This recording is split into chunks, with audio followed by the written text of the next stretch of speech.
Like as I said to you, we go on holiday and then I'm with friends and then I wake up at 9 and then I come out and they're like, I know we've been to the beach, we went for a bike ride. I'm like, fucking people doing it 5 in the morning, going to the beach. That sounds fucking awful. Actually, I'm so on the beach at 5. Even if I wake up at 5 though, I'll nurse my coffee, I'll be on my phone, I'll look at the beach, but I ain't going there at 6 in the morning. Don't And I'm do that. sure that I'm not going for a bike ride. Hell to the no. But it's because. Action. Welcome everyone to this week's episode of Everyday Shit with myself and Georgie, where we discuss everyday things that happen and give our opinions on it. And once again, try and make ourselves laugh as well as try and entertain you. So, yeah, Georgie, how's your week been?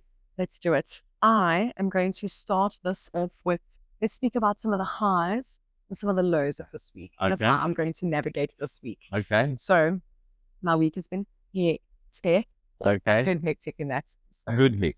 Good hectic. Okay. I have achieved 3 big things this week. Okay. First being that I changed jobs, same company though. Okay. So I'm now, they asked me to move over from like sales and partnerships to run the marketing. So I officially jumped ship, Okay. and it's been the most stressful week of my life in terms of that. It's just been so much. And I was like just thrown into it because there was nobody there navigating it. Yeah. So now I'm trying to find like some structure there and whatever. So super happy about that. Well done. So, I assume this is something that a move that you would want or whatever.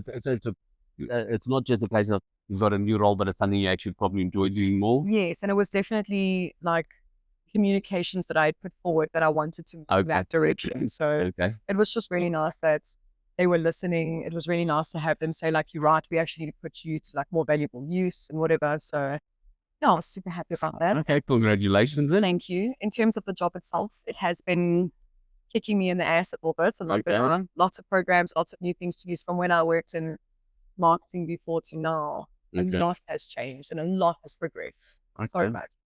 So yeah, that's high number 1. Well, the one thing is now you just signed yourself up to doing our marketing for the podcast.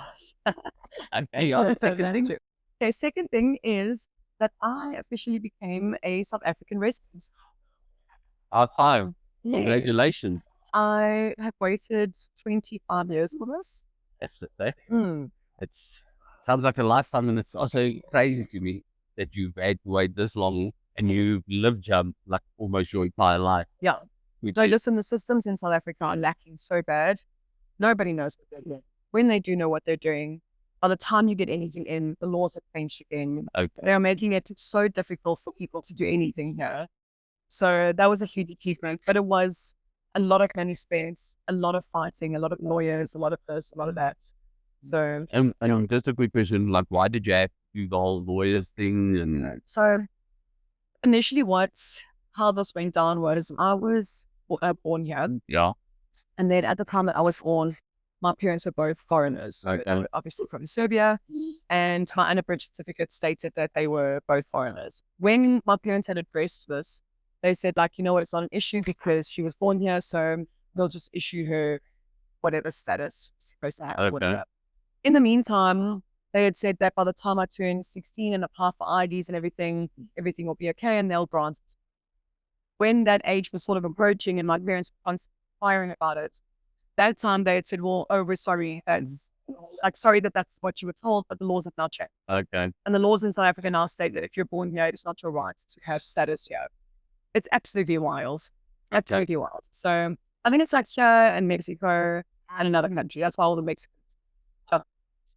So anyways, at that time, that is when I started the whole process of like getting a lawyer involved, trying to figure out what do I do now? How do I navigate this? Because I haven't had that status, my South African status, for 16 years.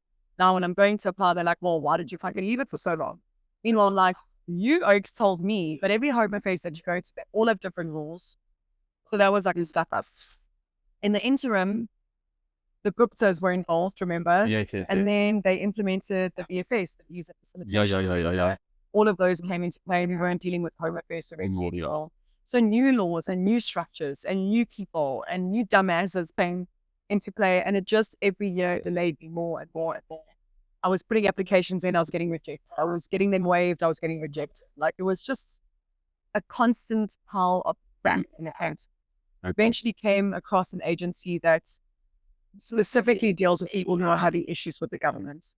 And yeah, after a very pretty penny and a lot of applications, I got the application in 3.5 years ago.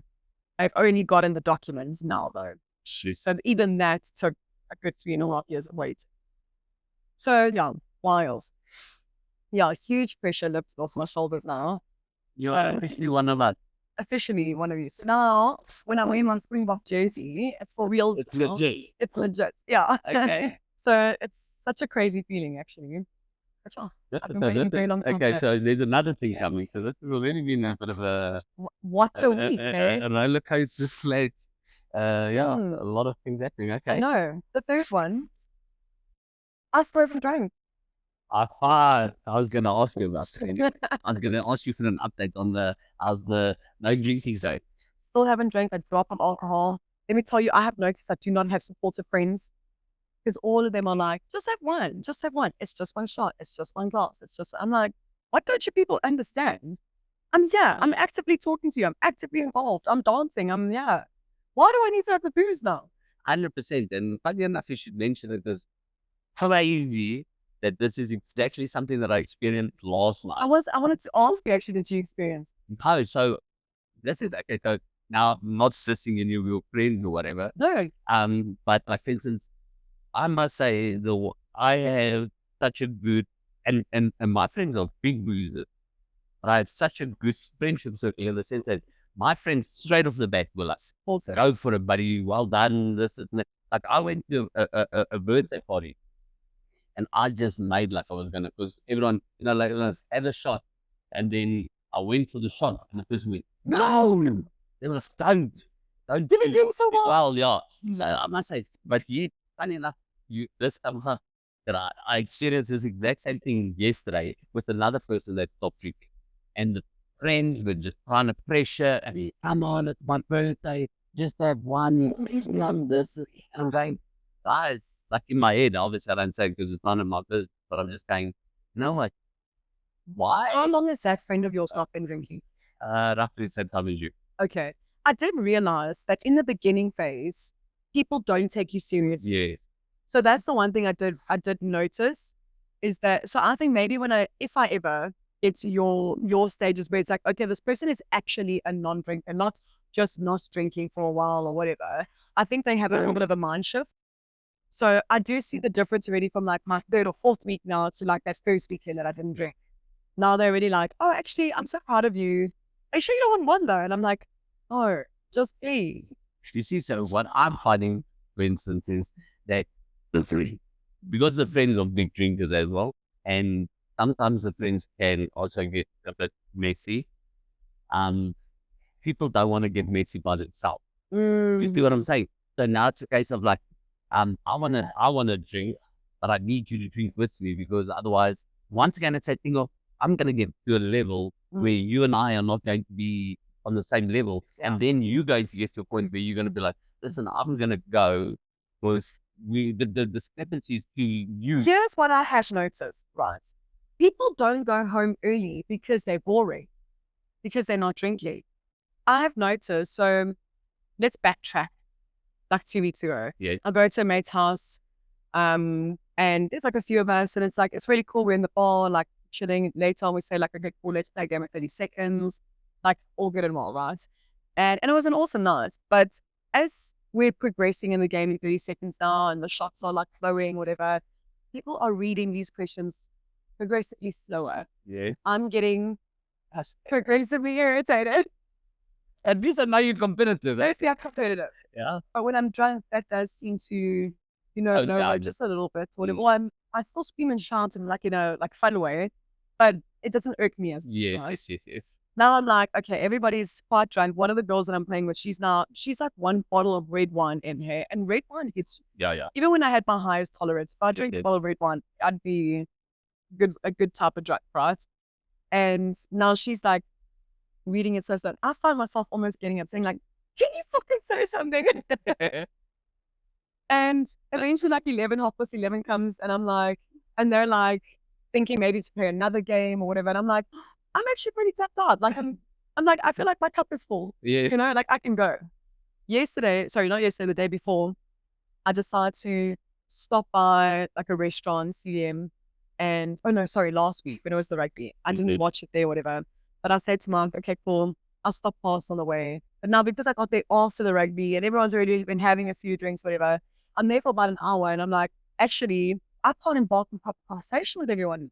And not that I'm judging that you drink. No. Have yourself a time. Yeah. But then I just need to extract. Yes. So I found myself going home early because of the fact that it's not that I'm bored or that I don't want to be there. It's that I'm now not on the same level. And so I'm not having the same time. 100%. And that's exactly the case. Like I always say to people, because people say, Elvis, you used to drink and all of that. And I'm going, yes, it's all fun and well. So I do understand the dynamics and I understand how your brain works when you're drunk and so on and so forth. But you've also got to understand that when you are a little bit drunk and we can still sit here, you having a glass of wine, you having a brandy and Coke, and we can have a conversation like this and we're talking. And yeah, I'll show you a little bit on your ear, but you know, you sometimes that's where like very good conversation starts.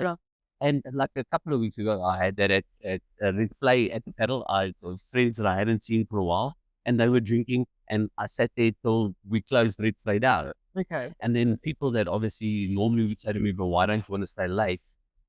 Go, but you stayed late there. Then I'm going, okay, it's different. We sitting, they drinking, we talking, we having a conversation. Yes. The other scenario where I wanted to go home, you guys have been drinking from like 3 o'clock in the afternoon. It's 8 o'clock at night.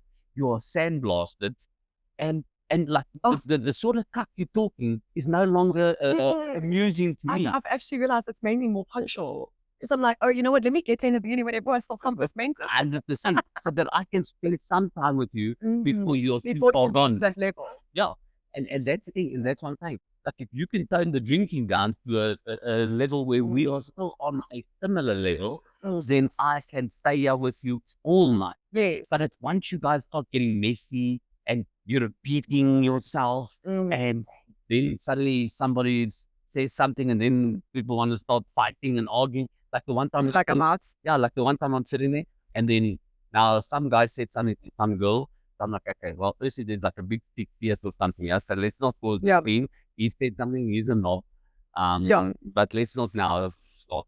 And now, I'm gonna fuck him up and this and that. And I'm like, guys, and then this just can we just relax? Continued in the next. You know what, guys? This is me. I'm out. Because now you see, like our whole focus has gone from the conversation we were having to now it's firstly bad mouthing and wanting to fuck this up. Aggression. And I'm like, so now my whole evening is going to be spent bad mouthing and talking shit about this guy and figuring out how we're going to fuck him up in the car park or whatever. You know what I'm saying? No. This is no longer something that I want to be. And it really does depend what it is. Like, I told you, I think it was last week or the week before, that I'd gone to Hayden's Palace at 2 in the morning, completely sober.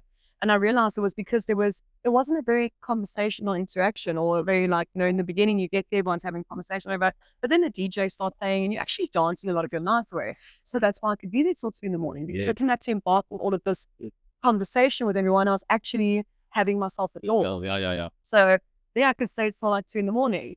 But when I stopped past up the rugby, I think I was home on Sunday for like 9 and watching TV or whatever. I now by no means, when I saw them the next day, was like, oh my gosh, you guys told them not to run until 3 in the morning because they went out clubbing or whatever.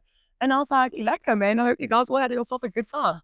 I just extracted. And I was like perfectly comfortable with that, which is very new for me because I'm usually someone who suffers from FOMO. Okay. Like I used to always want to be involved in everything. And I feel now the older I'm getting, the more I'm like, I actually just want to do me. Okay. I just want to be rested. I just want to do this. I just want to do this, whatever. Not in a selfish way, but like, I'm trying to direct my value. Yeah, not just, I find that the reason you probably all like that is because I think you've also become maybe more whole as a person.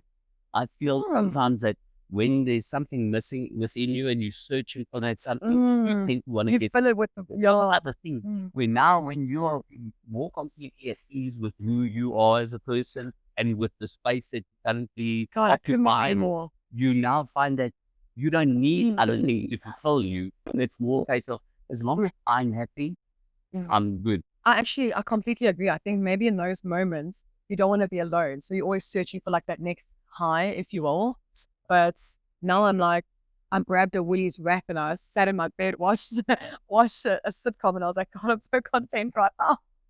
And that's a good place to be. For me personally, it's a good place to be because at the end of the day, it means like you're also bound to make better choices because you're now not making choices trying to fill that gap. And then like sometimes when you and say you like feel lonely or whatever, now you need that somebody in your life.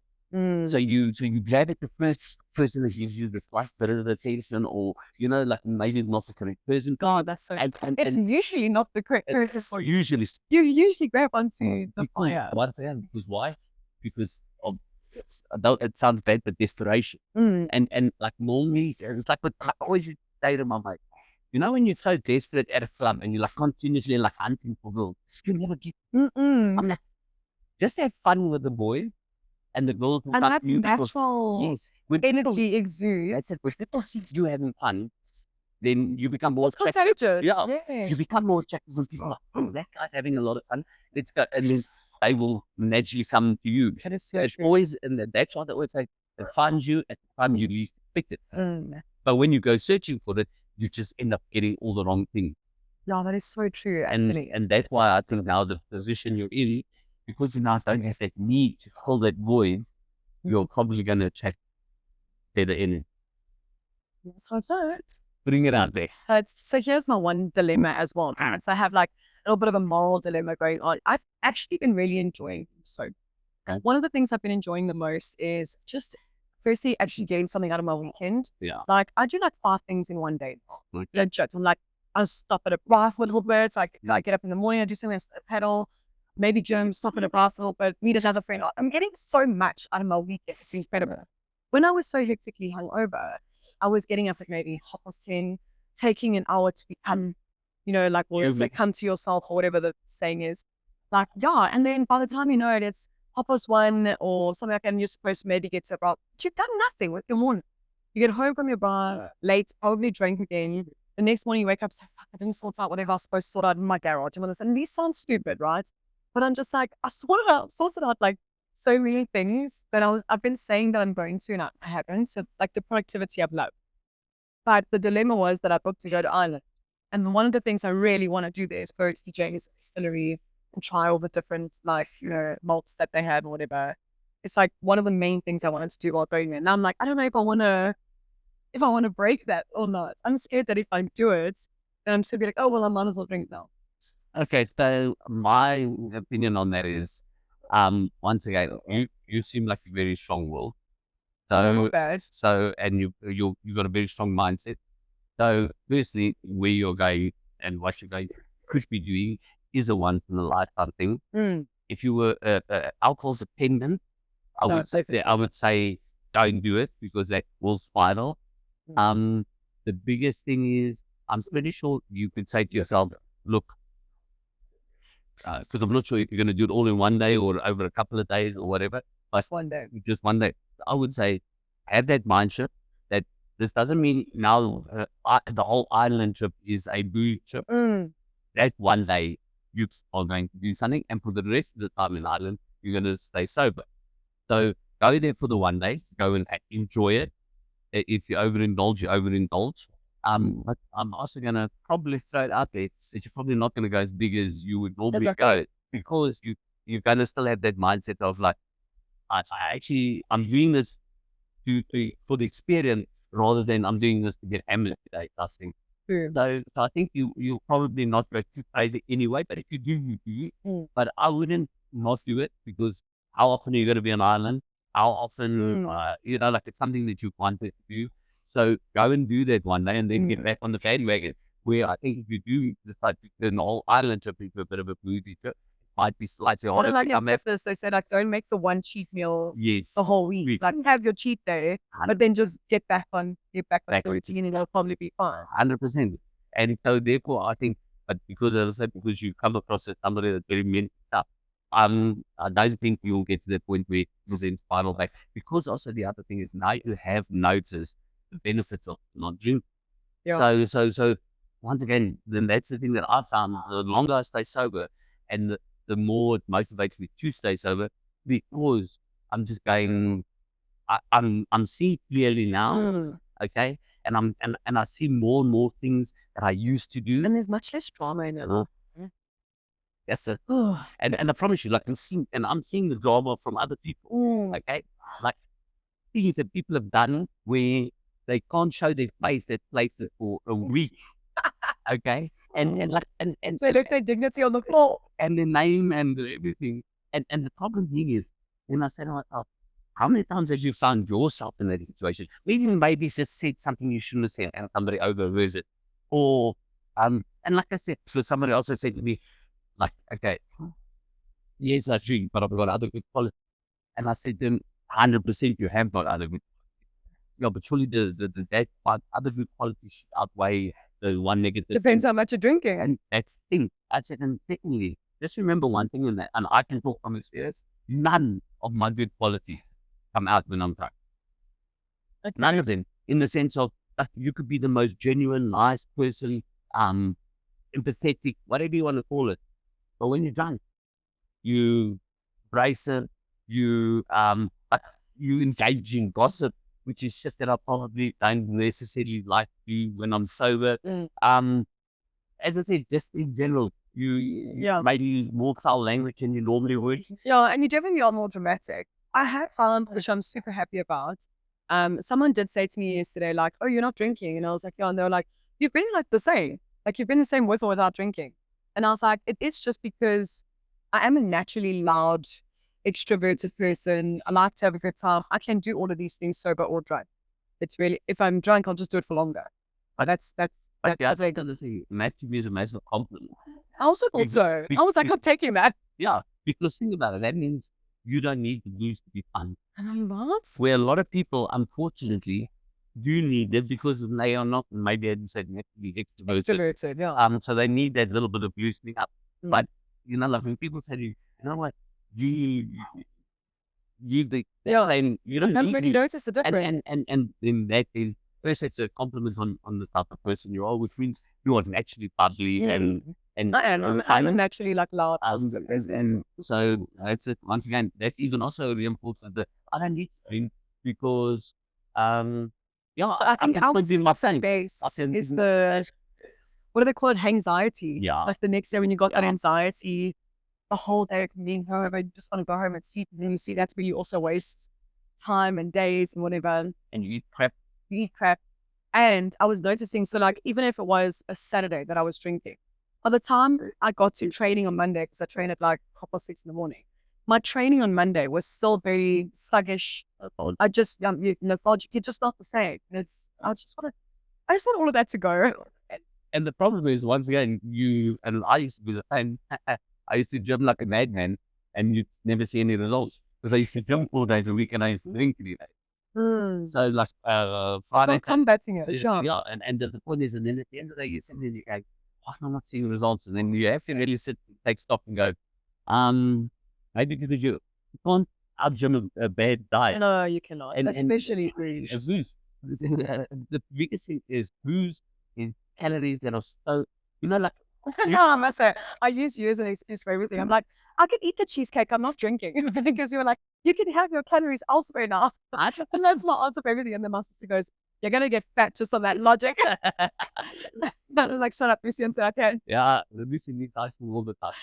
I had ice cream yesterday for breakfast. Like literally yesterday, everyone obviously had so many drinks. The rugby was on. I had 2 appetizers and I was drinking the water the rest of the night. So then I had 2 like big servings of the desserts because it was a 60th. Yes. And my mother was like, are you going to eat all of that? I was like, hell yeah.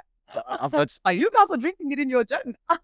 I'm having it. Yeah. But 100%, because the thing is, let's say 2,000 calories, you eat it, especially in any one given time, is difficult. I mean, I don't think I could sit down and eat a 2,000 calorie meal unless I really eat. If I'm honest, I don't consume 2,000 calories in a day. Yeah, but I guess I have to in order just to maintain. But male also have to eat a lot more. So the point being is, I couldn't fit my whole day's calories into one meal because I'd get full.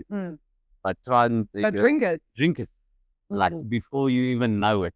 Yeah, you consume. Because if you think about it, a hunter's dry or the savannah, It's 150 calories, one shot. There you are. Okay. And I was drinking flying fish, which is like, it's like a beer cider. So it's got like the yeast in it as well. And if you're drinking like what I used to drink, Red Squares, that's 237 calories a pop. Holy shit. So, oh yeah, you were taking your 2000 in quick. Yeah, so 10 Red Squares, and that's excluding tequilas, which are not that bad, but let's say 80, it's about 150 if you're drinking a double. Call it 50 calories, shots of tequila. So there you go. And now quickly you can get to that 2000, and then once again you get drunk, then you go buy McDonald's.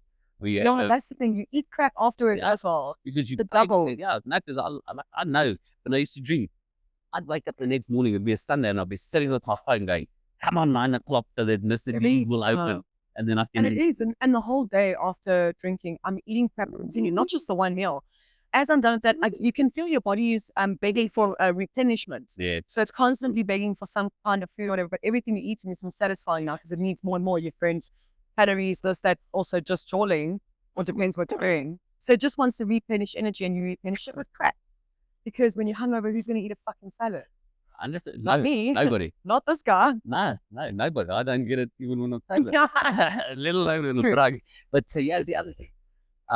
Obviously, I used to, like Mr. D, to look at my bank statement, Mr. D's, whatever. Since I've stopped drinking, not because I now no longer like McDonald's or Burger King or whatever. I still, that meal is there, I'll eat it. I enjoy the meal still. If I've ordered, because it's all coming up to a year that I'm sober. So crazy. Next month is a year. If I, in that time, I've ordered Mr. D 4 times. That's a lot. Wow. And 9 out of 10 is still McFlurry. So, I've never in my life met someone. So you can have an ice cream shop one day. I'll be broke. Don't get on your own supply, they say. Yeah, okay. Yeah. But yeah. So you can own a bottle store now. Yeah, now I can have a bottle store. Actually, funny enough, I always wanted a bottle store. Really? Yeah. I heard that there's a lot of crime in it. No, there is, but you know what? Because from a business perspective, I always think, have you ever walked into a bottle store and said, no, I can't. Maybe you have. I can never remember. I know it's because I'm like, shit, and I've gone just before they close. Even then, for me personally, I find when it closes, that's when it's the business because everyone's like rushing to get there. But I've never walked into a bottle store and been the only person.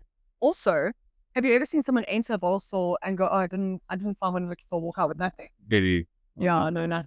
Very, very unlikely. Very unlikely. Never, ever. So yeah, not just when people are there, they're there for a reason. There will always be money in booze and food, always. Yeah. Just depends how you navigate it. But I think the bottle stores will always have money. But I do agree with you that I do think it's a very crime-ridden, because you know what, with any sin comes a problem. 100%. Also, it's still one of the businesses out there that's dealing with a lot of cash. Yeah. Still a lot of people buying cash. Yeah. And also one thing I'm gonna say, sin, I'm not gonna say drinking it, but obviously Yeah. People are consuming a product which they lose the ability to make smart decisions, and hence the fact that a drunk person comes in there, maybe doesn't have the money, he tries to rob the place. Because he's tasting the high or the booze. 100%. Also, I mean, yeah, there's a reason it goes over to the illegal side, right? Drinking and driving, this and that. With that being said, Friday I was driving home, obviously, completely sober. Driving home from a friend's house, was like midnight, and I'm dropping off another friend, and I'm just like, driving, nearly existing, and I'm like approaching a speed bump, and some Ford Ranger, he must have been, is in the middle of the road, speeding. Now, when I say speeding, this is like, it was maybe a road that was like 40 because they got all the speed bumps. Yeah. And this oak is not stopping for any speed bumps. I had like this much space to swerve out the road because there was a pavement. It was a narrow road. I had to swerve out the road because this oak was just in the middle of the road, not slowing down for anything. I'm just there driving, I'm sober. And that's what, unfortunately, drunken driving will get you. Because maybe had I been drinking, I wouldn't have known to swerve as quick, or my senses wouldn't have been as good. Or just in general, that guy could have been on another road where it could have been a lot worse. And I'm just like, that's what ends up happening to you. 100%. And well, with that also being said, the fact that you said it's a Ford Ranger, but the fact that he was driving in the middle of the road. I had a similar incident on Sunday evening. So Sunday evening late, I decided to go with my dogs.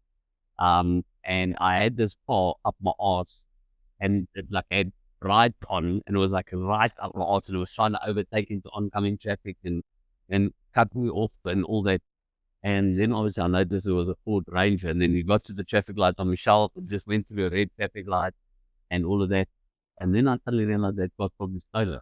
That's why the guys also driving like it. Like he kept he's trying to get away. Probably. But as I said, like when you mentioned that, I was like, well, you know, maybe it's a stolen car, but the fact that he's driving in the middle of the road doesn't make a lot of sense. So the drunk scenario is probably the more likely one. Yeah. I mean, I went with that one just because it was a Friday night at midnight, and that would kind of be Yeah. what I'd expect, but it could also very much stolen car. Yeah. And I think the fact that he was in the middle of the road, as I said, probably lends itself more towards the drunken theory, because a stolen car people can still stay in their lane. Like, Yeah. they're like, unless you really want to check the things. I thought they're not. Yeah, I was going to say, I thought they're not trying to attract But you attention. see this, and the only reason I realized that when it was happening is because I've watched video footage of cars being stolen at red flag, and on every occasion, the way those people drive, like for instance, the people will be turning to come out of red flag, and suddenly you'll just see this car coming, and then creating another turning lane, Okay. and it's the stolen car, and it's shit. because they can't wait. They don't want to wait in that queue No, because of they course could not. get people. So when people are driving like real dickheads, and it's not for a specific reason, like maybe you two had an altercation at the previous traffic light, but like in this case, I mean, that car was nowhere near me when I turned into the road, and then suddenly I just had this car, and it was like right up my ass, and it was like continuously trying to overtake, and then it like cut me off because obviously it had gone into oncoming traffic, and another car was coming, and I'm going like, what is this What guy the hell are you doing? doing? Yeah. Like, and then and it clicked when he went through the red light. I went, "What must be stolen?" Because this guy, like, why is he driving this erratic? You know what I'm Oh saying? my gosh. And Yeah. so anyway, getting back to what we were saying about the people not drinking and so forth. So as I said, so with the discrepancy that happens, now you want to go home. Now those people don't want you to go home because then they're going to end up being there by themselves. So they like, that's why they're like, have a drink, because they're trying to get you to come up to their level so that you probably more likely want to stay. Yeah. I think there's also this thing where it's unusual for them to see it. I'm for sure. Like, obviously, I mean, you were a drinker. Yeah. And I mean, I would say I was like a decent amount drinker. Like, I was drinking every Saturday with my friends. It would never be a time that I'd see them on a Friday or Saturday. And they'd be like, do you want to drink? And I'd be like, oh, just be like, bring the wine, bro. Like, it's fine. So I think it's also unusual for them. They're like, no, really? Are you sure? Don't you want one? And I'm like, I really don't. Yeah. So in especially like in my case, I think maybe because of how I used to drink, maybe the transition was easier for my friends in the sense that firstly they knew if I wanted to drink, I'm drinking. So when I suddenly go, I'm not drinking, people are like, oh shit. What's happening? Yeah, something's happened or something's going on. Lucian would not just stop drinking for no reason. Wow. So I think that's maybe why when people, and also maybe now looking back at it, people were like, I think Lucian needs to slow down a bit.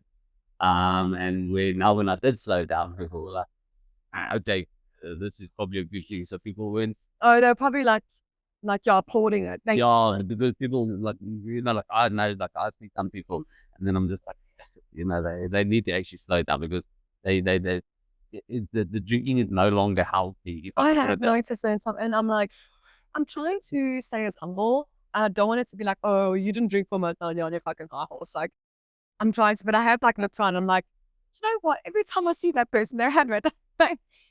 and I feel like so like vigilant to it now. I'm like, I'm sussing you out. And once again, like I don't say that you being on your high horse or whatever. It's just, you know, and like also you got to fight that with you want to share with people. But like a lot of times, like now that I see things, and I feel like because I've been there, I'm like, all I'm gonna do is I'm gonna just give you my opinion, and what you do is that's your decision. But like for instance, like I see things and then I go, and you see how long term, like last weekend you did something, you regretted it the next day. You had to phone me and apologize and things like that. So once again, I'm not saying like don't drink or do whatever. That's once again that's your decision. But I think you need to really have a look at it from an outsider's perspective. Because I used to be you, and I can see all my mistakes in you, and I know where that is going to end. And all That's where I'm off into the, but I'm just do me. yeah, But you do you. yeah. No, and once again, advice is life experiences that people try to resell for more value than it's worth.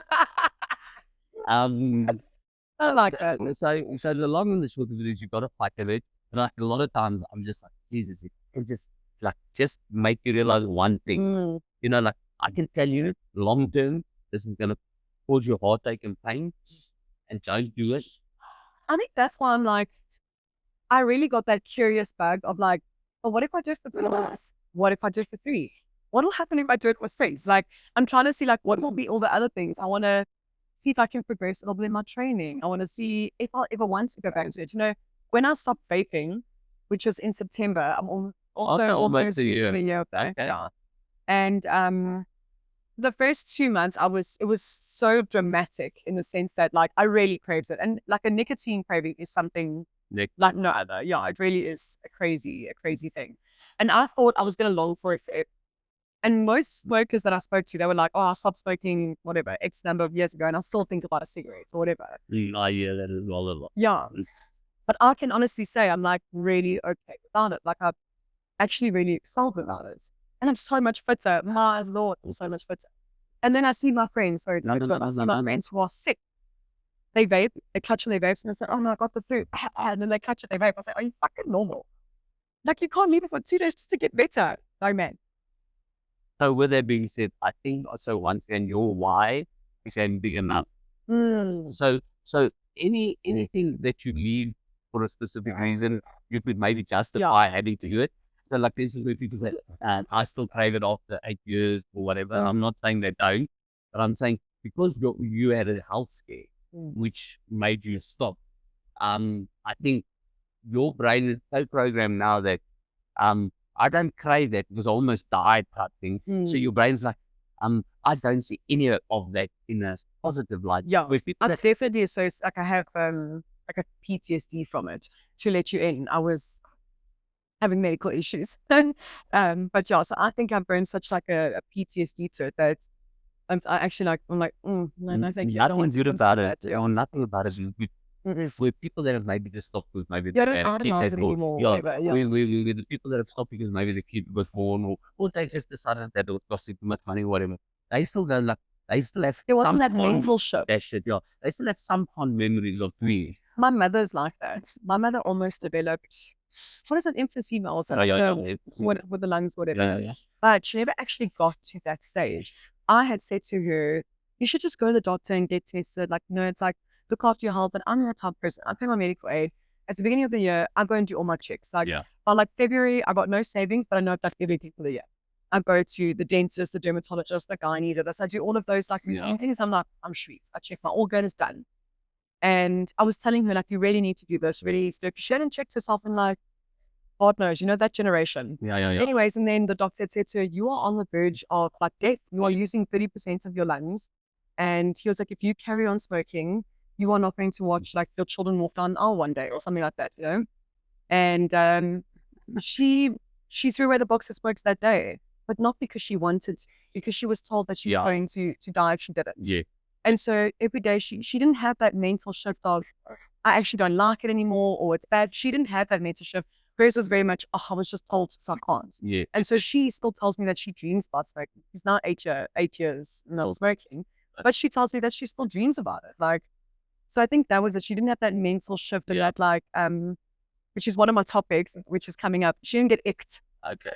She didn't get icked by it, whereas I'd have been icked by vaping. And now I'm like, if I see people touching on it too much, not to be like judgy, but I'm like, damn, you could make better decisions with that. No, for sure. And the reason I was smiling while you were telling the story is because obviously with you saying go for these days, because obviously you said that you sort of developed almost like a hypochondria. Yes. So you're like, check my let's make time. All my shit is sort of. I'm constantly in a state of believing that I'm gonna die. Yeah, no, that's why I was sort of smiling because I thought, as you were saying it, you're like, okay, go for all my checks and do that, and I was like, that reminded me. I think that's something I could go to therapy about. I'm not going to lie.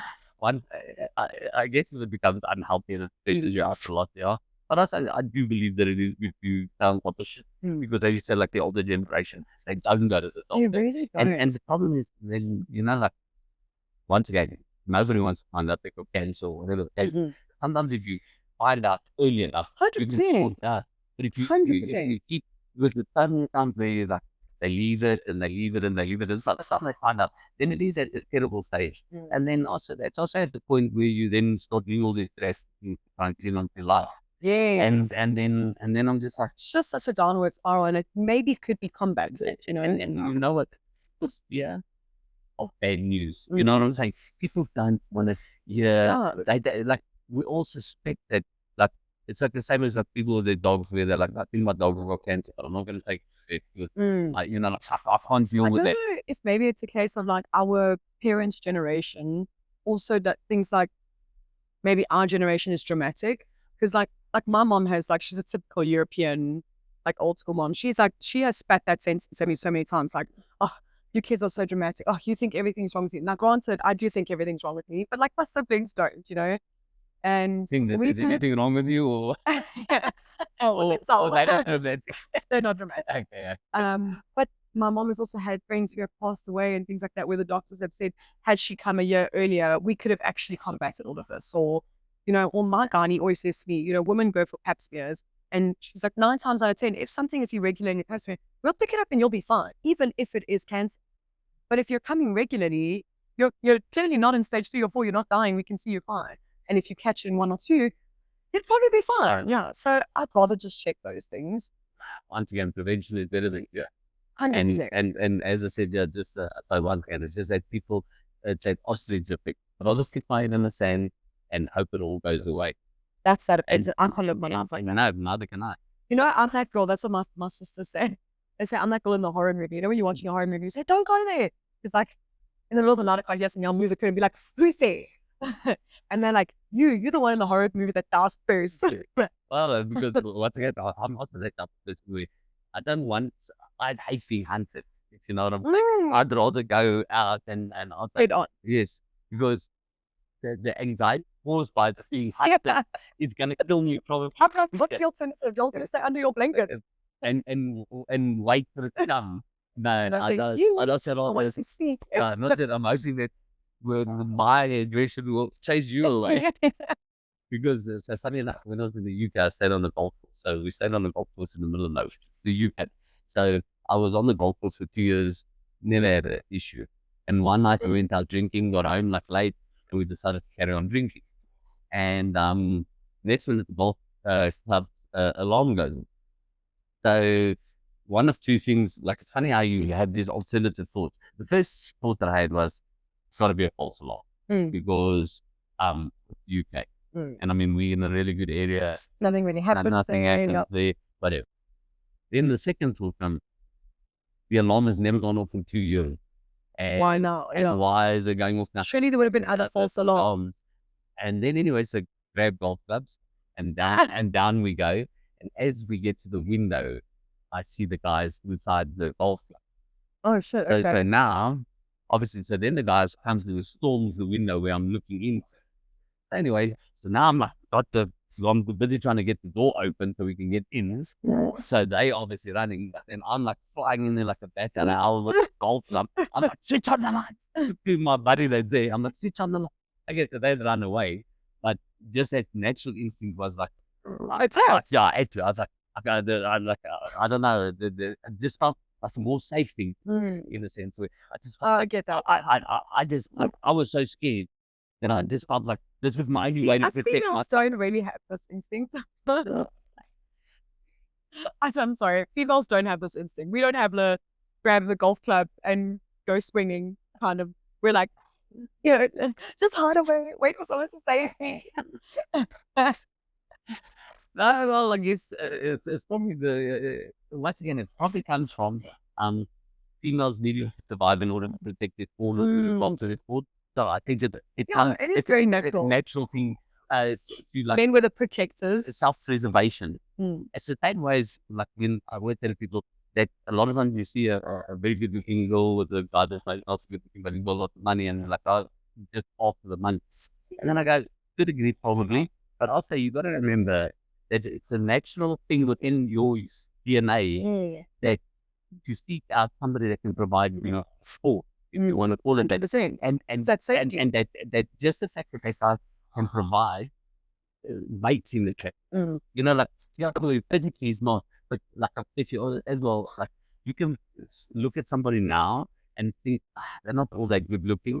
Then you start like dating them or hanging around with them, and suddenly you go, shit, this person's becoming more attractive to you all the time. Because you start seeing there's qualities with so many qualities can make you better looking. And the same goes for, as I said, for being firstly somebody who's got money in the sense that they can provide. Secondly, that they're driven and they go getters and so on and so forth. So, and that feature and that trait makes them attractive because you're like, this guy is so, and it maybe even inspires you. And I feel like that maybe that's why you guys don't care about money. I don't think, like, I've never come across a man that is petty rich or lost. Never ever. I must say, like, men are not really shallow like that. No. Or such shadows not the word. But the same way you just mentioned that, I'm sure that if I came across a man and I was like nurturing and I always helped him and I was like that perfect little role there, he'd probably be like, wow. Like, but that's exactly it. It's exactly it. Because once again, I guess as a man, depending unless you're low expectations, every motherfucker, you be like, I hope I've met the rich chicks that you can look after me. So I think genuinely we are looking, as I said to you, men things like compliments and things. Men game like women that what's the right word? That caress their egos a bit more and fuss over them and almost like that mothering effect. You know what I'm saying? It's the nurturing. It's the nurturing. That's what men crave rather than in you. That's why you guys are good bitches when you're sick. We're milking it. We're like, I need to get attention. I don't get attention now. I'm getting a bit of attention. I'm gonna milk it. So, but so that's what I agree. I don't think like I ever need to go and talk, or like I need to find it. I think it's more a case of I need somebody that's gonna look after me, or like like for instance. Yes, we both want someone who's going to look after us. We just need them to look after us in different ways. Well, that's actually very cool. I've never thought about that. Everyone wants to be looked after, and then it's just, as you say, like men maybe just want somebody that more looks after them in a physical slash emotional 100%. and like men. Like, I know when you're very supportive of whatever I do, then that makes me happy. I've tried to like follow a lot of these people on TikTok and stuff that have these mindsets, and there's like a few of these business mind type millionaires that I like to follow just because they give like good advice, whatever.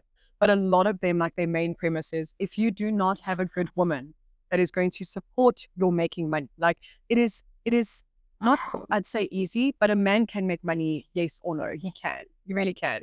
But it makes a world of a difference when he's trying to build an empire and he's got someone by his side who is nurturing him and caressing his ego and looking after his well-being and his family and things like that. It makes him more focused to do that thing. And most of these millionaires that I follow always say, leave the hose behind, find that one person who is going to help you build your empire, not financially, but emotionally and with support to it, because that is what men need as well. But a man doesn't need a woman to make money at all in his life. Unless it's a pimp, yeah. But I'd say it's the opposite. I think women are followers. We are followers and men are leaders. I've always done better when I've been with a man that does better. And I've always had a downfall if I've been involved with someone who wasn't ambitious and things like that. We like to follow our men, but we like to nurture you along the way. 100%. And not to, like we're saying that when you man and you're trying to achieve something and you've constantly got somebody going, never gonna work. Like if it was that easy, why did they want to? Whatever the case is, then it's a case of, then it's like, it creates self-doubt. So I also heard saying that somebody said, if you really want to achieve something, like tell no one. Oh yeah. Because the minute you tell people, you start self-doubting. You put the expectation out there. And also, then people like, I give you an example, like what you do, your podcasting. Like when you tell people your podcast, they're like, that's a little thing. Yeah, that's what other people do. Like, you really think you're going to get somewhere in nothing, but once again. But have you seen that thing where it says like, a rich person will never judge you for trying to start a business. Fit person will never judge you in the gym for trying to attend whatever, like all those things. Yeah. And that is actually true. The people who will judge you are the ones that can't do it themselves. But nothing going in. Yeah, and believe that you can't. Yeah. And I completely agree with that. 100%. 100%. And it is a case, like I always say to people, and it's now fast becoming one of my favorite things. Misery, love company. It really does. People who are miserable will try and bring you down so that they are not down. I feel like I actually didn't fully understand that when I was younger, like in my teens. But I really do understand that saying. It is so damn true. And if you know how to extract from that misery, you are fucking winning. Winning. And that's why, once again, I'm going to circle back to the whole friends not being supportive. But as I said, I don't want to say that misery loves company in that aspect. Yeah. As I said to you, those drunk people want to still be floppy and messy, and they know that And they want to do it with other drunk and sloppy people. 100%. They don't want to do it by themselves. Yeah. And also, use of drinking, and they've got nobody to do it with, then that's maybe means they'll not have It's like the maniac compatibility, right? Compatibility or whatever. Like, if you are fit, you want to be around people who are fitter because they'll challenge you. If you are whatever, you want to surround yourself with that. Yeah. If you're drunk right now, sitting with the sober guys, also not that great. fun, no. Yeah. 100%. So, And like, for instance, there was something I was going to say now about the I'll think about it now. But when we were saying about the misery loves company and the drunk person that now obviously might have changed their ways, type thing. Damn it. he lost it. They He got, lost it completely. and the pictures you say, there goes my mind. That happens to you once in a while, I've noticed. It happens a lot. It happens a lot. And then it'll get me at 4 o'clock in the morning. That's what it was. And then it's like, but yeah, anyway, as I said, like with that's why I just find like, that's how I also, and I get what you're saying, like with your friend, for instance, where it's just initial, like, are you sure? But when you have people that like continuously try and bombard you with it, then I'm just like, now, like, why are you trying to pull that person down? Like, you know, Yes. you should be like, even if you don't necessarily like that one, like, then I'll give you an example. Like, I have a friend, when he finishes battles, he needs to go. Because his wife, like, I'm not even joking, she must sit there, go, I thought, game's over, where are you? Oh, And then I'm like, I find that slightly annoying because I'm like, gee, how consoling are you that, like, you can't even give her 10 minutes? Yeah, that's horrible. Let him have a beer, let him do whatever he wants. But when he's like, listen, I've got to go, I'll never say, come on, then your wife can wait. It is like, you'll have your own thoughts about it. That's it. But not just that, I try and look at it this way. I go, no, buddy, you got your wife at home. You what you need to do, keep her happy. Because suddenly, one day, I'm going to be in a situation like that, and I'm going to have to do that. And then you're going to come to me, and I'm going to be like, sorry, buddy, I've got things to have a mindset. Yeah, and then, so just let me know, not get you, by kicking you out. Tomorrow you end up fucking getting divorced. My thing is, I've never been that person. Even when I was a drink, whatever, I'm very much like, you're an adult, you do. Like, if someone's like, I really want to go, I'm like, well, just let me know when you get home safe. Like, I don't want to drink today, sweet. Or like, you buy a lot of shots and someone says, I don't want one. Cool. I'm not about to be like, oh, just have I just. Cool. You do you. Like, even holiday.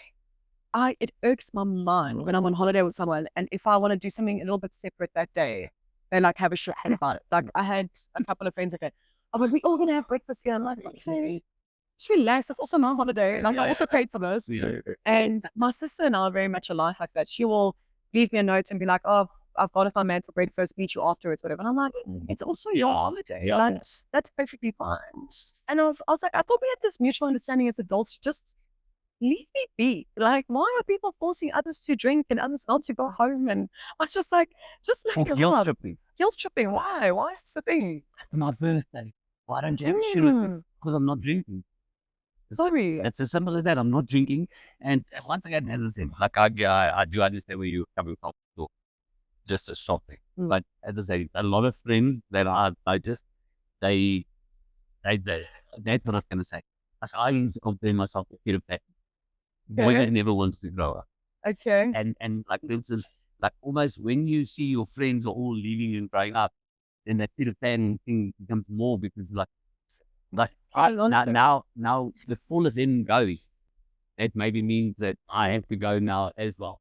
Like I want to stay up forever, but I don't want to stay by myself. But I think there's some things that you can remain Peter Pan. Yeah. For instance, like yesterday when I was with all my friends and I just saw how they were running after their kids the whole time. And even though I was sober, I actually couldn't consistently sit down and have a conversation with any of them because everyone's running after a child, because that's like another. Yeah.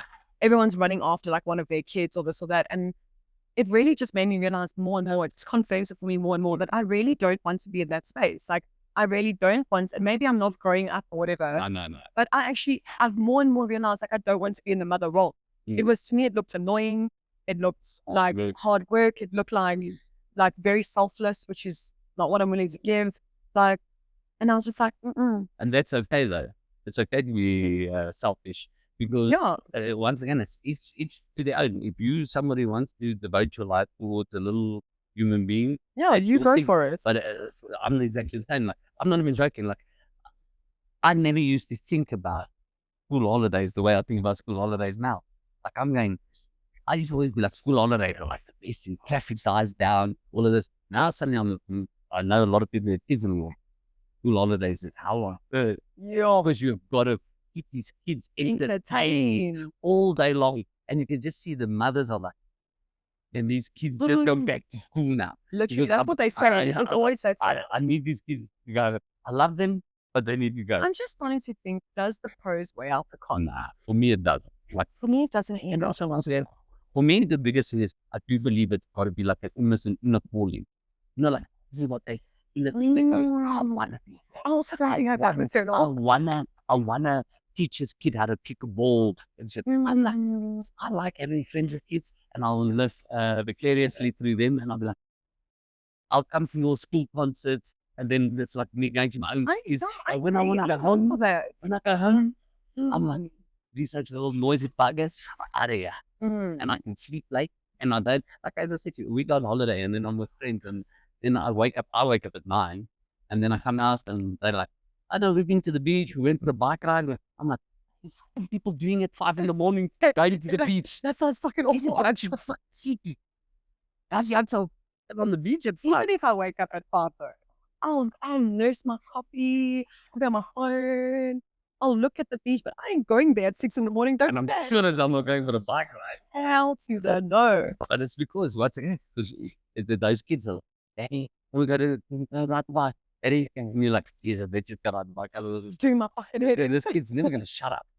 And then the problem is, you get back from the bike ride, they want to go again. Then you're like, then you got to, but you've ridden the bike now, enough's enough. No, I can't stop. And that's what I say, like those sort of things are not for me. I'm like, I'm happy to wake up at 9, you and your kid have done what you need to do. I'm like, well, at least now the kid's woosed a little, so he's not going to be bouncing off the walls. You've taken him out. You've actually been to the beach. I don't have to go to the beach. You've done all the excursions, so now I can just have a conversation with you. I'm going to that side. I'm going to grab it. Tell me about your morning. Mine's been fabulous. I've slept well. I'm going to have a beer for breakfast. And no, that's what I've said. Once again, like the phrase don't outweigh the con for me in the sense of like people want. And I think even more so for women, hormones, carrying that child, stretch marks, this, that, and like that. I'm not doing it. No, for sure. Once again, you can get the raw end of the stick. So, but no. And I get also I know like you can remain in a child life where men obviously are not always necessarily there, or they are very absent. The one shit thing is that you really get to make this decision at any time. Truth is, even if at 45, if you meet someone who's 35 and really wants to have a child, you can. But if I'm at 45 and go, oh fuck, maybe I should have had a child. Shame, hey. I am whipped, but You could adopt, but like. No, for sure. But also, once again, this is also how I don't know, maybe with these kinds, I think once you get to like 40, still do want to have a kid, then I think it's very unlikely that it is unlikely that you might, yeah, sure. As I said, there's always an exception. It always happens. Or is it like, or like somebody ends up falling pregnant at like 45. And then they'll be like, oh, I can't believe I didn't want to do this before, whatever. But as I said, I think if you get to 40 and you're still not wanting kids, there's a very strong possibility that you don't want that. I think if you do it one way or the other, right? So I know a lot of people in their 40s who had their kids in their early 20s. Now their kids are like independent, going and living their lives, and they've got their lives back. And at 40, to have your life back is like, that's amazing. You're still cut young at that. You can do so much. Thing. Pleasure. So either I think you'd have to have done it like that. Like I do have a friend who's like 42 and his child's like 16. Okay. He's like, I live my life max now, whatever. He like, and he's got a good child, you know, one that's like sweet on rides or whatever. And he's like, he's living his life no different to me now, actually, to be honest. So you either had to do it really early, I think, so that you could be at that freedom point at a good age, or very late. But then do you want to do it very late? And do you want to be like a 60-year-old with a fucking 10-year-old? Yeah, I don't think I think the older one would more appeal to me in the sense of like He's like 41 already, 42 already. Yeah, and not just that. Like I look at my 20s, they were like the best years of my life. You would have had to sacrifice all Yeah, that. Sure. you know, because at that point when you still had all your the youth was still on your side. Yeah, sure, you can do all those things now. But I think like you can't do it as well as you did. No. Your body didn't recover as quickly now as it used to back then. The only thing is in your 40s, you are richer. Yeah, and that's another reason why I would have also done it late, because you're more established in the senior to have kids when you've got money, and there's I won't say less sacrifice, but it's you can afford like so where like now, you have less mental struggle of like, oh, I've sacrificed this to get there. Yeah, because if you're a bit established, then it's like I don't have to now stop gymming because I need to put you through school. Where maybe when you were young and you didn't have the money, you'd be like, okay, well, we're gonna have to cut the gym, we're gonna have to cut this, we're gonna have to cut that because we've got to pay for shit that we have no money for. Yeah. So from that perspective, I'd probably go would maybe have it a little bit later. Yeah. Because as I said, like literally my 20s were like the best years of my life. Where I was like, even today, I always say like, I wish there was like a GoPro that I could that I could just watch. I absolutely love my 20s. All the stuff we got up to. Just watch it again and just relive it in like that first person something. I loved my early 20s because that was when you were childish and really just having a good time. You really didn't care about anything. And I didn't give a shit about anything in life, just had good times. And then my late 20s. Like, like for me, like the early 20s, like what you're saying there is like, I used to love like on weekends at music household partying and, like, and meeting up during the day after like uni. Nothing was. It was very simple. We didn't actually care about fancy things. No one gave a shit about. You would buy your flipper meals, buy big four cousins like this, whether it was the park or a mate's house or something. You just wanted to be together, have a good time drinking. You didn't care if it was fancy restaurant. You on the side of the road, man, or in the parking lot of McDonald's. You were just having a genuinely good time. Yes. That's what I miss about that. Now it's like now it's I must say there's all those semantics that come into play. Yeah. Is it nice? Is there a play area for kids? Is there this? I want to make a schedule, and I'm like, oh my. I'll put a status up with this one comedian we were talking about in your 20s. You're like people like, let's go out. Like, right, I'm going, I'm ready. Where we going?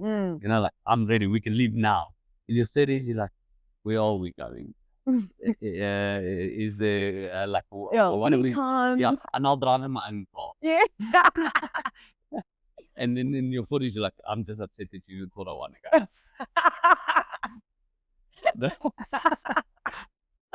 So not that I'm that bad, but I love the own car. Yeah. What do you do your 30s? Yeah, and even when I was drinking, because there's that app ride or yeah.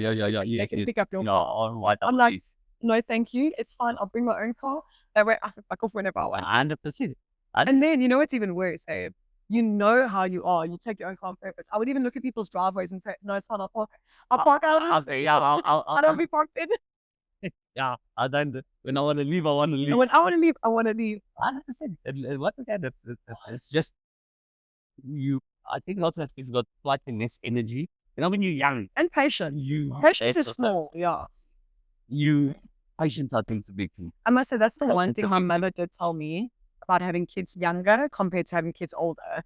She did say like your patience is 50% less for any child the older you get. And she said in your early 20s, you're still kind of child spirited. So you have a lot more patience for your children Okay. in your 20s as a mother. Okay. And a lot of people that I've asked have like sort of said, yeah, like you just are, because you are more tired and working and this and that, you are more tired in your 30s, 40s than what you are in your 20s. You have more patience for your children in your early 20s. Okay. So it's funny that my mother had the opposite. Really? So there's honestly, she had me and my sister at a young age. She had me at 17. And then she had my baby brother at 36. I thought this was normal for all our parents. Yeah, it's like My mother also had my oldest sister at 17 and then had my youngest sister at 36. yeah, well, you know what? It just means at least our parents are still warm blooded. Yeah. So And what was her logic? she said to me, she actually found that with my brother, she was more patient. Because Okay. she just found that obviously as a younger mother, and because you're firstly, as you say, you still a kid yourself, and so you don't have the coping mechanisms yet to deal with things. So when you have a screaming kid, your patience was less because you're panicking and you haven't learned the life skills that to cope with all this pressure. And she said, like when she got to my brother, she had learned all those life skills. And also as she got older, because like I always tell people, like you meet my mother today and you meet my mother when I was a kid, two different ladies. Oh yeah, no, mine But too. my mother was a tyrant. When we were younger, you'd get the bell. If you Yeah. if you stepped out of line, you get the bell. 100%. When she's so nice to my niece, I'm like, show her who the fuck you really are. Yeah, 100%. And like my mom says, like she just as she got older, she calmed Interesting. down because What you're saying is that us three maybe just killed the crap out of my mom, that by the time we also came, she's like, I have no patience for any of you. maybe that. But also once again, remember each person experiences things in a different way. True. You know, like for instance, your mother, just as an example, might be a very fun, like playful Yeah, she is. person. When my mother's a introvert. Oh no, my mom's You heavily usually so maybe the fact that my mother's introverted, for her, as you say, your mother still had that young kindred spirit at that age, so which made it, and she was like, oh well, that kids, I feel like I'm still a kid, so we can have fun And together. I know she actually had it throughout the whole time.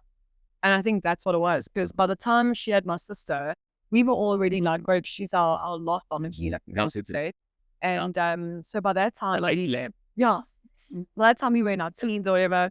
So now, like, she had been already like very social with us, extroverted. We've done a lot. It's been like, 15 years of like whatever. So then by the time she had that fourth one, I think she was very tired from like firstly raising us three, being very actively involved with us three. 3 kids is not easy. And then that fourth one at 36, I think was strenuous on her. Okay, so Yeah. who's the eldest out of you lot? Andrea. Andrea, yeah, Okay. the one that you met, yeah. Yeah. Then there's another one that's in between. Then it's me, and then there's So you are the with second. 4 girls. You were last born and then came your little I was sister. the baby and got all the spoils. Then And then they decided, boom, how many years later? Oh, another one's coming. I was like, ha. That- And then I was chopped liver. it's like my sister, like I always said to my sister, this was my sister last born, and then my little brother. Oops. My sister was the baby for how old would she do? She would have been 14. She was the baby for 14 years, and then my mother had another See, that child. happened to me. And I was like, what is this shit? Why am I not getting all the Take spoils? it back. Yeah, Take it back. put it back in. So yeah, so no. Anyway, so that's why I think also maybe each personality maybe like that's why I say that's like what my mother just did. Found that as time progressed, and she also knew what to expect from having other kids, so she had a bit more Yeah, patience. you did learn from experience. She had a bit more patience with my brother because also like I would be like, and I sort of found this like with each kid going down, I was like, this is shit that I'd never used to get away with. This kid getting away with. I'm like, That is so back in the day, the shit, I would have been loose. If I had done what this kid did, you would have had me hung up by on the. Firstly, I already saw it with my younger sister. She could get away with anything. Firstly, I don't even know if she got a hiding in her life. Whereas, like, us three, we got beat. More than you got items more than. And whatever was in front of my mom, she threw it at you, hey? She threw my own cell phone at me once and it broke. And I was like, you broke my phone. She's like, well, I fucking pay for it. I was like, this woman. Touche. Yeah. And you don't have like those long years back there to get through and have my head. But my sister, she could get away with whatever. And now I see my niece and I'm like, yo, if I ever gave that type of attitude, my mom would backhand me in front of everyone. Oh, I like your niece is very cute. It is cute. She's very cute. Yeah. And also, I must say, she's well brought up and well mannered. Yeah. Like, I mean, I saw her there at the Greens that night, and obviously she came for, yeah, I agreed that, which is, But you know, she's an only child, so she's grown up around a lot of adults. yeah. So I think that's also, she has that little bit of maturity when it comes to that. And you know, and like, especially in the world we live in today, fine kids that are well mannered is very rare. So even yesterday when I was at replay, another lady that I know, Debbie, her son Jack came up, hi, how are you? And I was like, yeah, that's like It's very good refreshing. manners and stuff. And the one day I was in Woolworth, and this came up and he wanted something out of the give me, mind if I did grab that. And anyways, they took the thing, and then when I walked past him, Mom, I said, "Ma'am, gotta tell you, your What a son is- girl, your Oh, she must have felt so good about that. That's I was just nice. like, what? You've got such a respect for Yeah. child. It takes it, because I see behind the scenes, obviously, it takes so much work and patience from that parent to do that. Yeah. Like, I see my sister put in so much work to make sure that she's well behaved, and it's easy to just give them everything, especially if you can afford it. You have to learn where to say no, and they're going to sulk and they're going to try, and you have to, and like, I see her go to the most when it comes to it. And then she'll also have attitude, and my sister will scream at her, I'm not like a millennial, Mom. Like, I don't care. And she's like, I'm not a typical millennial. You go the way I did. And I'm like, oh, Lord. And Yeah. I'll say to her, you better keep quiet now, otherwise you're going to get it. Yeah. But I know the thing is, once again, it also stems from your upbringing, Mm. values that have been passed down to you as, because you know what, I always believe that if you keep values instilled in you, Mm. those same values will go into your 100%. kid. Where if you maybe grew up with parents that were very lackadaisy, Mm. you tend to be a bit lackadaisy yourself. Yeah. We And had like both. Our parents were very free spirited and very open with us, but they were also strict in one way. So like my parents sat us down, were like, here's cigarettes, period, whatever. If you do it in our house where it's controlled and where we can teach you about it or whatever. But if we went out, they used to always say to us, if you do this without permission, you break our trust and you fuck up your own life there, because then we're going to be up here, you know, and then you kind of like feel bad, like, oh, I don't want to break their trust. But they were very open to always like, bring your friends here, have your drinks here, make them sleep over so they don't drive, you know, things like that. And they wouldn't be like, you can't have it. And then that's what makes you want to rebel. They exposed us to everything and then taught us how to do it in control. And I think that was something that's I really liked. isn't it funny that even as adults, we are still the same? I don't know. Because I'll give you an example. So I've got this friend that's basically is stubborn as hell. And if you tell her, like, you give a shit about the stuff she does, then she just does it anyway. Okay. But if you, like, everyone's giving a shit already, okay, and I don't give a shit, then she tends to be like, okay, maybe I won't do it because you know, like, I don't feel I'm a little attacked. bit like that. I don't feel attacked. So when I feel attacked, then I want to go on the attack, and then I'm like, well, now I'm going to do it anyway. Oh, yeah. It's like if everyone maybe was, look, you know what, at the end of the day, you're an adult, you'll make, we don't think you should be vaping, but if you want to vape, then that's your call. Or everyone's like, Georgie's vaping again, and yes, how many vapes is this week? And shit like that. Then you get like, oh, actually, yeah, I'm like, yeah, yeah, Don't actually. yeah, cut to it. Anyway, but Yeah. but when you like this, end of the day, it's your decision. You know, I think you know what's right and what's wrong, and I leave you to. And then, funny enough, you see that goes.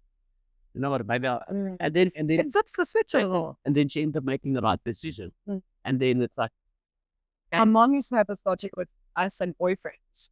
So, you know how like some parents be like, you can't move in with your boyfriend till you're married and this and that. My mom used to always say, you must move in as soon as you can. That's how you know if it's the right or the wrong one. And every time my sisters had someone that's they were with for like a year or 2 years and they want to move in, my mom would be like, do it. You should do it. And like within 6 months of them living together, they were back home at HQ with all home headquarters. yeah. And yeah, within like 6 months, they'd be back at HQ and my mom would be like, yeah, that's what I knew was going to happen. But I had to, and she said, it's hard as a mother to watch, but you got to sit back and say, they're going to know now. They're going to know that. So sometimes, yeah, you can't be like, no, because saying yes maybe actually puts them in the right place. Yeah. And once again, look, people are more likely to do something when they feel like it's their decision. You know, like instead of being forced into something, like if somebody can sort of like guide you to a certain point, and if this is the final decision rests with you, 100%. you're more likely to make the right decision. Where you would make the wrong decision just to fight somebody else. I think I am like that. I have self-sabotage nature, big time, and my therapist has even said it. Me as well. Like, sometimes I'll tell him what I've done, and he'll be like, "Yeah, but self-sabotage there." And like you can't. And then I'll be like, "Help me! I don't make sense. Tell me what to do." He's like, "If I tell you what to do, you just don't do it." So I do have that nature completely. I am that type of person. You gotta like nurture it in me. You gotta be like, "This is what I think, but what do you think? And how would that make you feel?" And like, you gotta make me believe it was my idea. And once again, I'm the same. I was self-sabotage as well. Like, I'm the type of person because I like control. Like, if I get slight inclination that things are going wrong, then I'll be like, Me This too. decision made by me. I made the decision. Yes. Oh my God. I do that as well. Maybe. And I mess up. Yes. Sometimes I've messed up good things too. Yeah, no. You do. No, and don't get me wrong, that's something I'm learning. Is that sometimes you got to sit and be uncomfortable, and just because you could be wrong about what you do. It's like you've made up this whole thing in your head of what's happening, and then you end up, and it's exactly, and I've done it. So I'm like, and then I did it. I was wrong, and I did it before.